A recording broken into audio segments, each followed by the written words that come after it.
Hi, my name is Kira, and I'll be discussing the KRAS protein, specifically the G12C mutation. My audience is my mom, who is an elementary school teacher, so I'll include some analogies so people can understand this topic who might not have a scientific background and understand the concepts.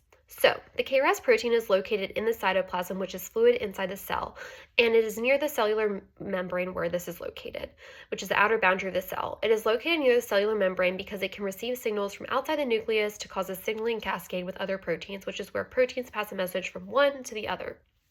Normally, the KRAS protein is only activated by the receptor GTP, which is the molecule that turns KRAS on. However, the mutation causes the KRAS protein to be constantly activated. The dysregulation of signaling pathways causes tumor cells due to the uncontrolled cell growth, so the organism may develop cancer. Now, first off, the primary structure of a KRAS protein is a linear sequence of amino acids, including about 188 or 189 amino acids, which are the building blocks that make up proteins. So, the amino acids are connected by peptide bonds, these white lines here, forming a polypeptide chain that are linked together like beads on a string. This is where the G12C mutation takes place, where glycine is replaced by cysteine at codon 12. Here's glycine, that yellow one right there. Keep in mind it's small hydrogen side chain. I'll go into that later. Now, the secondary structure contains alpha helices, which are these gray spiral parts right here. There's 5 of them. And the beta pleated sheets, there's 6 of them. These are the dark and light green pipe cleaners, the flatter folded sections. The tertiary structure is the full 3D protein shape. And keep in mind that my protein includes switch 1 right here, switch 2, the dark blue region, right here, which I have labeled, and the yellow region of the P loop right here. Switch 1 and switch 2 are regions that change shape based on whether GDP or GTP are bound to it, and the P loop helps bind the phosphate groups of GTP or GDP. Now back to my tertiary structure, it is the 3D protein shape. Overall, the 3D shape is round and spherical of KRAS, and KRAS does not typically form a quaternary structure since it is usually one single protein unit and does not bind to other KRAS proteins. Now, the normal amino acid is glycine, which includes a carboxyl group, amide group, and a side chain of just a hydrogen. Glycine's hydrogen side chain is small, neutral, nonpolar, and hydrophobic. Glycine can make hydrogen bonds with water and other molecules.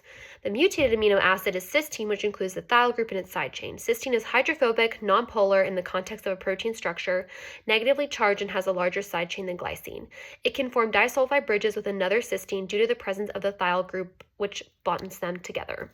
The mutated amino acid is located at codon 12 within the P loop, the phosphate binding loop of the KRAS protein, which holds the phosphate groups of GTP. So again, here is my P loop, and if we zoom into the P loop, we're going to see the amino acids that it contains. Now, during this mutation, glycine is replaced by cysteine. And cysteine has a larger side chain than glycine, which we see now, and has a reactive thiol group, therefore occupying more space in the active site. Since this mutation happens in the P loop, it distorts the active site and nucleotide binding and forces the protein to stay in a GTP-bound active state, keeping it permanently on. And so overall, the shape and structure of the protein remain the same, but the active site of KRAS is altered.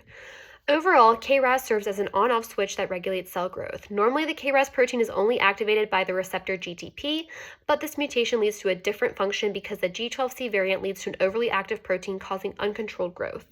This mutation modifies the interaction with GDP and GTP, which act as the chemical switch turning the protein on and off.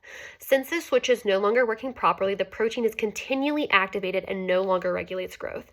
Think of the G12C mutation as a traffic light stuck on green, so the cars or the cells keep moving, causing traffic jams or uncontrolled growth in tumors. The dysregulation of signaling pathways causes cancerous tumor cells due to the uncontrolled production. Cells are constantly being multiplied in large amounts, and these cells can turn into tumors, which may lead to cancer in the organism, specifically non-small cell lung cancer for this G12C variant. Lastly, some limitations of my model are that it does not show all structures of my protein at once and had to be broken up into separate models to show them. It did not show all of the 188 amino acids that make up the primary structure because it was too many to make, and my structure is obviously not to scale or to size of the actual protein. Also, my model does not show all the specific amino acid side chains, hydrogen bonds, and charges. Thanks so much for watching. Bye.